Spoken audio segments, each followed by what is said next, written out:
Hello, my dear friends. Hope you all be fine and doing well. Thank you so much for joining me again. Thank you so much for joining in another video. My dear friends, this is the 7th video in a sequence of trap.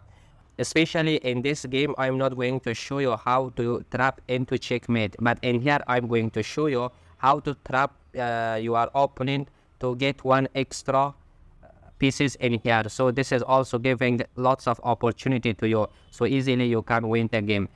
So let's get started the game. So my dear friends, if your opponent pushed the pawn into d4, so you have to simply push the pawn into d5. Now your opponent is pushing the pawn into c4. So my dear friends, this opening is called Queen's Gambit. So your opponent is playing Queen's Gambit. So in here you just simply pushing the pawn. So this is now, it is called Queen's Gambit declined opening. So why you didn't take this pawn? So my dear friends, be careful in here. It is not a good idea to take this free pawn. Now your opponent is pushing the pawn into e4 and he is attacking to your pawn. So in here it is not a good idea for you to push the pawn and protect it in this way, because your opponent is attacking from this side. So for example, if you take, so directly he is taking and giving you a check. For example, if you cover this check, so simply he is giving and there would be lots of opportunity. So now your opponent has two good pawn in the center. So now your opponent has full control in the center. So therefore it is not a good game for you. That's why you should not take the free pawn. So my dear friends, coming to the main line. So in here the best move is pushing the pawn into e6, as it is called Queen's Gambit decline. So in here your opponent is simply taking the knight into c3, and also this is the book move. So that's why you should also following the moves by taking your knight into f6. So these are the book moves, so both players are going to activate their pieces. Here your opponent is pinning your knight, so this is an opportunity for your opponent. So my dear friends, now the best part of the video will be started. And here, my dear friends, you have to take out your knight. But the most important thing is where you should take your knight.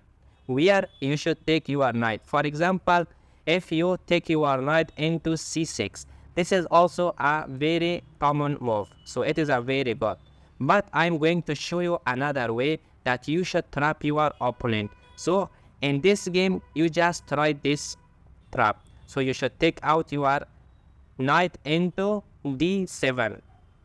So when you are taking your knight into d7, so from other hand your opponent is seeing that he can take the free pawn from you. For example, see in here, my dear friends, if your opponent takes the pawn by his pawn, so you are taking back with your pawn. So if he takes back with his knight, so you cannot take by your knight, so you are losing the queen. So your opponent is thinking in this way. So the trap is like this. You are sacrificing your queen because you are taking one extra pieces. Now your opponent is deciding to take the pawn. So in here you also take it back with your pawn.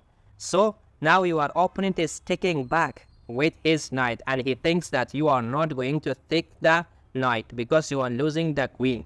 But you should not worry about it and you should take the extra knight. So now he is rushing to take your queen, but by his surprise, this check is coming. This check is coming. So your opponent has no other option without pushing the queen into d2 and cover this check by his queen. Now you are taking the queen and giving check. So your opponent is taking your bishop. Now you are taking the bishop. So my dear friends, in here analyze the entire game and the entire pieces. So in here you are up one knight from your opponent and your opponent is up only one pawn from you. So this was the trap and I hope you enjoyed from watching this trap. If you liked the video, please subscribe the channel and share it with your friends. In this way you are motivating me to make lots of good videos in the future. Thank you so much. I really need your help and support. See you in the next video.